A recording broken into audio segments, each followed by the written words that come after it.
Assalamualaikum warahmatullahi wabarakatuh. Kali ini saya Ilmiati akan membahas informatika untuk fase E di SMK Negeri 1 Beringin. Informatika sendiri sebuah disiplin ilmu yang mencari pemahaman dan mengeksplorasi dunia di sekitar kita, baik natural maupun artifisial, yang secara khusus tidak hanya berkaitan studi, pengembangan, implementasi dari sistem komputer, tetapi juga pemahaman terhadap prinsip-prinsip dasar pengembangan. Peserta didik diharapkan tidak hanya menjadi pengguna, tetapi juga menyadari perannya sebagai problem solver yang menguasai konsep inti, terampil dalam praktik, menggunakan dan mengembangkan teknologi informasi dan komunikasi, serta pandangan terbuka pada aspek lintas bidang. Pada fase E ini, di elemen berpikir komputasional, peserta didik mampu menerapkan strategi algoritmis untuk menghasilkan beberapa solusi persoalan data diskrit bervolume tidak kecil pada kehidupan sehari-hari, maupun implementasinya dalam program komputer. Apa sih berpikir komputasional itu? Kita akan membahas 4 hal dalam computational thinking.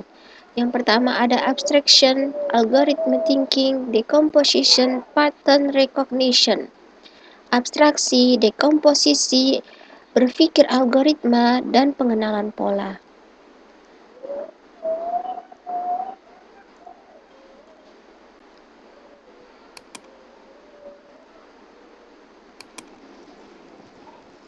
Dekomposisi, proses perubahan menjadi bentuk yang lebih sederhana.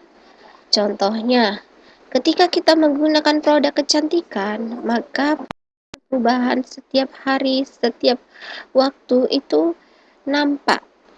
Ketika kita menggunakan skincare, ada perubahan dalam waktu 1 minggu, perubahan dalam waktu 2 minggu, perubahan dalam waktu 3 minggu. Jadi ada namanya perubahan menjadi lebih sederhana, sesuai dengan efek yang diinginkan. Kemudian ada contoh dalam TIK. Contohnya, ketika kita berbicara tentang sistem informasi manajemen perpustakaan, di mana sebuah sistem itu besar ketika kita tidak sederhanakan.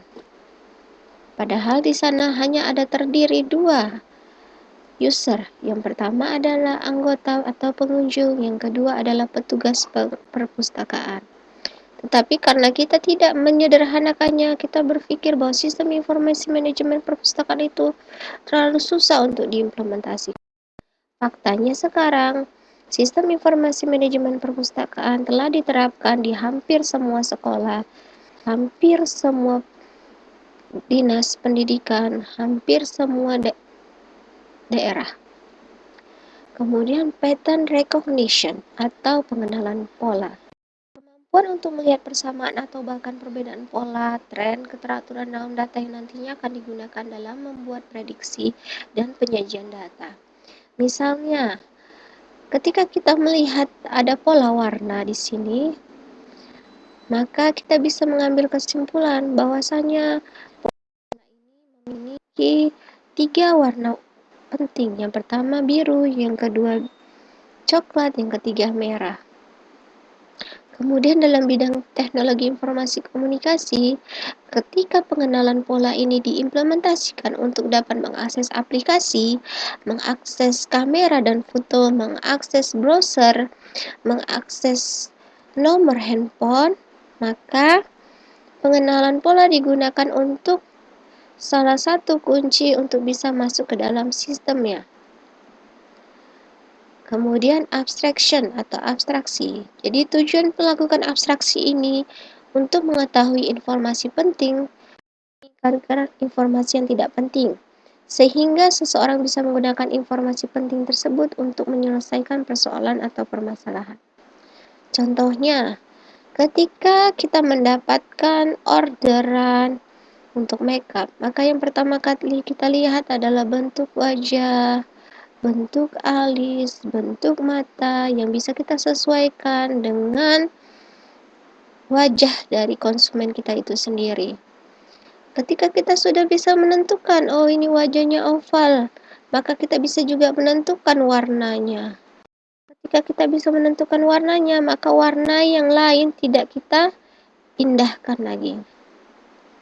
Kemudian dalam bidang TIK, abstraksi ini bisa kita lihat dalam komponen sistem.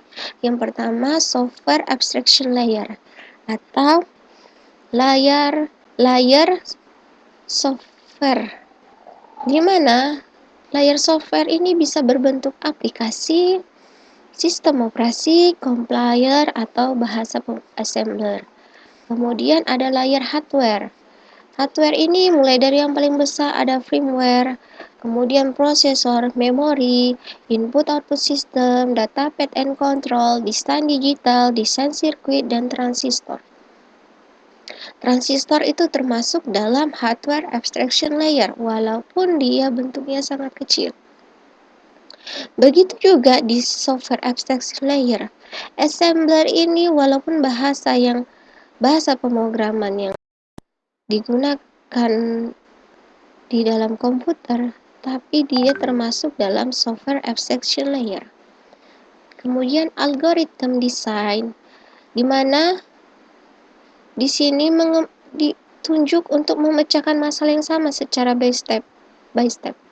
Langkah demi langkah, tahap demi tahapan, sehingga orang lain dapat menggunakan langkah atau informasi tersebut untuk menyelesaikan permasalahan yang sama.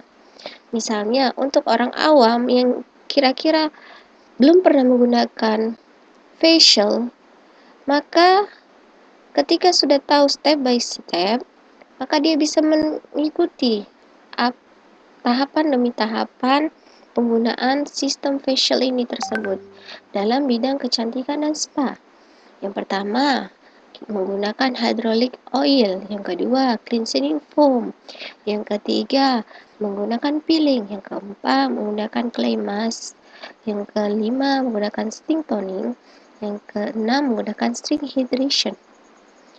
Contoh di bidang teknologi informasi dan komunikasi, flowchart untuk menghidupkan komputer, di mana proses ini kita harus menghubungkan kabel ke terminal atau stop kontak.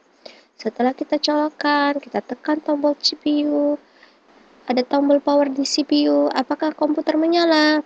Jika iya, maka kita bisa menghidupkan monitor. Jika tidak, maka tekan lagi cek power supply-nya.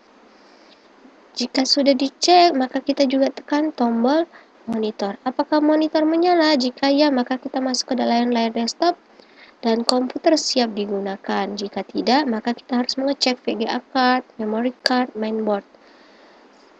Setelah tampil, maka selesailah step by step cara menghidupkan komputer. Demikian presentasi kaya ini. Assalamualaikum warahmatullahi wabarakatuh.